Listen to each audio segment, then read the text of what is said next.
क्या कहना चाहेंगे बीडीसी साहब, आप जो यहाँ पर रोड का जो आपने मुआयना किया इसका? जी बिल्कुल राजेश जी, सबसे पहले आपका धन्यवाद।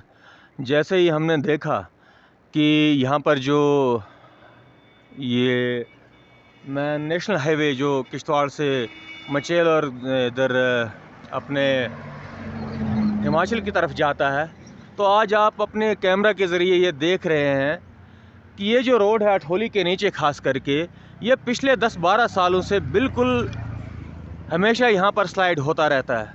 और मैं कहता हूँ कि ग्रिफ डिपार्टमेंट इतना इनकम्पिटेंट इनके इंजीनियर्स हैं कि उनकी इंजीनियरिंग विंग जो है वो किस प्रकार की इंजीनियरिंग यहाँ पे करता है, जबकि उनको पता है कि हर साल ये डंगे जो ये देते हैं ये स्लाइड होकर चनाब में चले जाते हैं। और आप ऊपर देख रहे हैं पूरी पंचायत है, अठोली गांव है, जिसमें कम से कम लगभग 300 से 400 घर बसते हैं। तो इस प्रकार से अगर हर साल ये स्लाइडिंग होती रहेगी तो वो दिन दूर नहीं जब पूरा अठोली का गाँव जो है वो स्लाइड होकर चनाब में चला जाएगा। तो हम आज इसलिए यहाँ पर आए हैं, हमने ये काम बंद करवाया है कि ताकि यहाँ इनका कोई इंजीनियरिंग विंग का जो हेड है वो आए और वो हमको आश्वस्त करे कि ये रोड आइंदा से यहाँ पर स्लाइड नहीं होगा और अठोली वालों को कोई ख़तरा नहीं होगा, तभी जाकर हम यहाँ पर काम लगवाने देंगे। And for your kind information, मैंने इसकी एक वीडियोग्राफी भी की है, इसकी कुछ फुटेज भी ली है, और मैं इसको जो हमारे मतलब केंद्रीय मंत्री हैं माननीय नितिन गडकरी जी, अगर मैं दिल्ली गया तो उनके सामने भी ये पेश करूंगा। और मैं चाहूँगा कि ये जो नेशनल हाईवे है इसको, इस खतरे को भांपते हुए, इसको मद्देनज़र रखते हुए इसकी अलाइनमेंट जो है वो चेंज करके अठोली के ऊपर से लाया जाए ताकि गांव भी सेफ रहे और आइंदा गांव को कोई ख़तरा ना हो। तो जब तक इनका कोई मुखिया यहाँ पर नहीं आता है, ख्वाह वो इंजीनियरिंग विंग से हो या कोई ऑफिसर हो, वो जब तक वो यहाँ पर नहीं आता है हम इस काम को चलने नहीं देंगे। आपने सर्दियों में देखा होगा, वहाँ पर अपने कैमरा मैन से आप कहें कि वहाँ पर दिखाएं, वहाँ पर भी स्लाइड हुआ था और आज ये स्लाइड हुआ। और आज इनकी आप फीलिंग्स देखिए, यहाँ पर ना कोई इंजीनियरिंग आया है, ना कोई वर्टिकल एंगल्स में इन्होंने डंगे लगाए हैं, सिर्फ फीलिंग्स कर रहे हैं। और जब बरसात का पानी आएगा, बरसात का पानी इसमें घुसेगा और ये पूरा का पूरा जो है, पूरी रोड जो है ये इसमें धंस जाएगी। ये नेशनल हाईवे, यहाँ पर बहुत सारे मोटर व्हीकल्स चलते हैं, ऐसा ना हो, भगवान ना करे कोई हादसा हो जाए तो उसका जिम्मेवार कौन है। इसलिए मैं along with DDC Padar Harikrishna ji, हम यहाँ पर आए हैं ताकि यहाँ इस काम को हम बंद करवाएं। जब तक इनका कोई ऑफिसर यहाँ पर नहीं आता, इंजीनियरिंग विंग का कोई हेड नहीं आता, वो हमको आश्वस्त नहीं करता है कि आइंदा से कोई खतरा नहीं होगा, हम इसको प्रॉपर तरीके से बनाएंगे, तब तक हम यहाँ काम नहीं चलने देंगे। साहब क्या कहना चाहेंगे, जो गोसी का जो रोड है आए दिन जो है इसमें जो है घिसता जा रहा है और आपने यहाँ का काम देखा, क्या कहना चाहेंगे इसको लेकर? राजेश जी और प्रदीप जी, मैं आपका मीडिया का धन्यवाद करता हूं, क्योंकि आप पाडर के एक आन बान शान हो मीडिया के द्वारा। जब भी हमारे इस इलाके में वक्तन फ़वक्तन जब भी कोई मुसीबत आती है, जब भी कोई हादसा होता है, तो आपका जो मीडिया है हमें वक्तन फ़वक्तन मिल जाता है। राजेश जी, इस रोड के बारे में कहें तो बहुत बड़ी बात बन जाती है, यहाँ बोलना भी गुनाह है। राजेश जी, इसके ऊपर जो ये रोड है, नेशनल हाईवे रोड है, ठीक है, गवर्नमेंट ने हमारे लिए रोड तो बना दी, लेकिन इस वक्त 400-500 घर अठोली में हैं, जिस अठोली को पाडर का सेंटर बिंदु माना गया है। आज उस अठोली में यहाँ साथ में इस रोड के मेरे ख्याल में कम से कम 200-300 मीटर ऊपर की ओर जाएंगे, हॉस्पिटल है, हाई सेकेंडरी है, लोगों के मकान हैं, जितने भी ऑफिस वगैरह हैं हाई सेकेंडरी में बने हुए हैं। इस वक्त इन्होंने जो ये रोड बीच में जो बारिशें हुई, बारिशों को देखकर रोड इतनी टूट गई है कि इसका कुछ कहने की बात नहीं है। यहाँ ना कोई नीचे बेडिंग लगाई है, ना कुछ लगाई है, रोड में सिर्फ पत्थर, जैसे हम अपने खेतों में डंगे वगैरह लगाते हैं उस किस्म के इन्होंने डंगे लगाकर इस रोड को ये बना रहे हैं। इस रोड के बारे में हमने डिवीजनल कमिश्नर को यहाँ रोड पे उतारा, डीसी साहब को उतारा, यानी कि जितने भी जम्मू कश्मीर के ऑफिसर हैं उनको इस रोड को मैंने बताया। यहाँ तक कि गोसी में जो रेत वगैरह है यहाँ से जा रही है वो भी मैंने मना किया।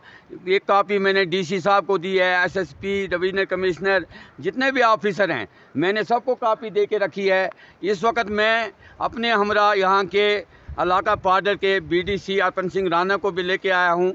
मैं किसी भी हाल में इस रोड का काम होने नहीं दूंगा जब तक एडमिनिस्ट्रेशन और ये गिरफ्त जितने भी एडमिनिस्ट्रेशन है वो हमें रिटर्न में नहीं देती है कि हम आपके गाँव को किसी भी हाल में खतरे से महरूम रखेंगे तो हम इस पे काम लगाने देंगे। और जिस किस्म का ये सलामी डंगा लग रहा है, आप देखते हैं अपने कैमरे को घुमाकर कि जहाँ वो पुराना डंगा चला गया है, इनका सारा रोड निकल गया है, उसी रोड पर ये सिर्फ खाली पत्थर, ना इसमें रेत, ना बजरी, ना कोई कंकरा, कुछ नहीं डाल रहे हैं, सीधा पत्थर। जैसे मैंने कहा कि ब्लॉक वाले नरेगा में काम करते हैं, अपने खेतों में डंगे लगाते हैं, उस प्रकार के डंगे लगा रहे हैं।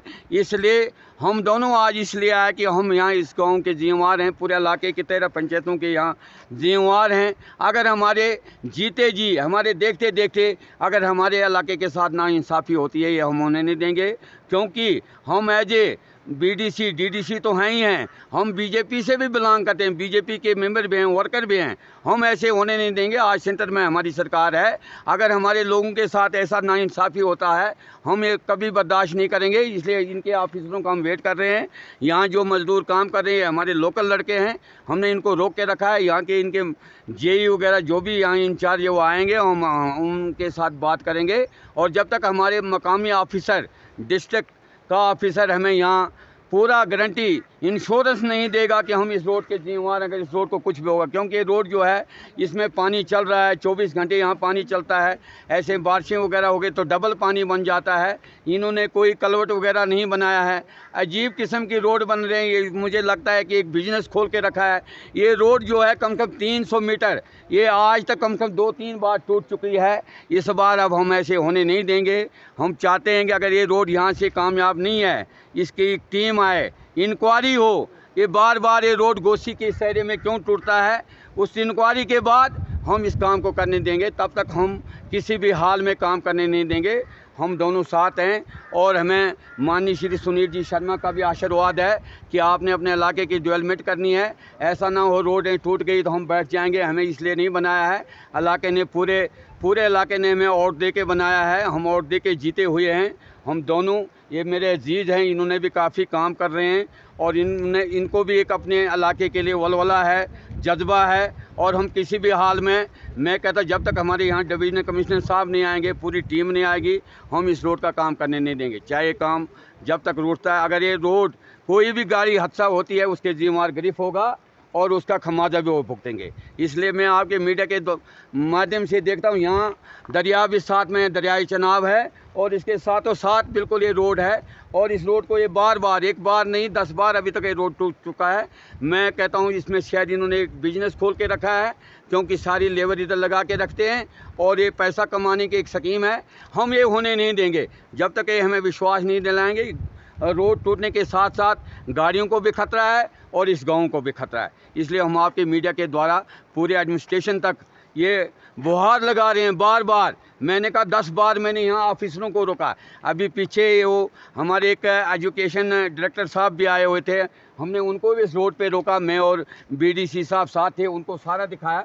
उन्होंने भी कहा बिल्कुल ये रोड ख़त्म है और इस रोड पे गाड़ियाँ चलना बिल्कुल ख़तरे से खाली नहीं है। इसलिए फिर एक बार हम आपके मीडिया के द्वारा पूरे एडमिनिस्ट्रेशन को, पूरी गवर्नमेंट को, सेंट्रल गवर्नमेंट तक हम निवेदन करना चाहते हैं, क्योंकि आज हमारे नितिन गडकरी जी हैं, वो देख सकते हैं। मैं जैसे बीडीसी ने अभी कहा कि अगर ये रोड कामयाब नहीं, इस रोड को आप ऊपर से कीजिए, क्योंकि ऊपर इन्होंने एक लिंक रोड लिया है, उसको ही बढ़ाकर ये रोड महफूज रह सकता है और ये गाँव बच सकता है, वरना इस गाँव की बचने की कोई उम्मीद नहीं है।